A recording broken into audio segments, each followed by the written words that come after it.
नमस्कार मित्रांनो, रामकृष्ण हरी संत साहित्यामध्ये आपले सर्वांचे मनपूर्वक स्वागत. सार्थ तुकाराम गाथा अभंग क्रमांक 276. अभंग. भीत नाही आता आपुल्या मरणा, दुःख होत जना न देखावे. आमुचा तो जाती ऐसी परंपरा, का तुम्ही दातारा नेणे असे.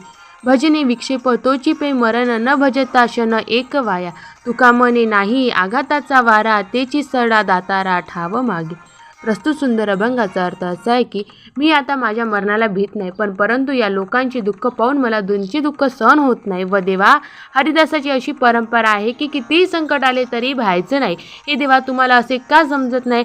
भजनात विक्षेप येणे हेच तर खरे मरण आहे. तुझ्या नामचिंतना वाचून एकही क्षण वाया जाऊ नये. तुकाराम महाराज म्हणतात, देवा मला असे निर्भय स्थान दे की ज्या ठिकाणी तुझ्या भजनात कुठल्याही प्रकारचे विक्षेप होणार नाही, कुठल्याही प्रकारचे भय राहणार नाही. आता असे संकट आले त्याचे तू निवारण कर. धन्यवाद. रामकृष्ण हरी.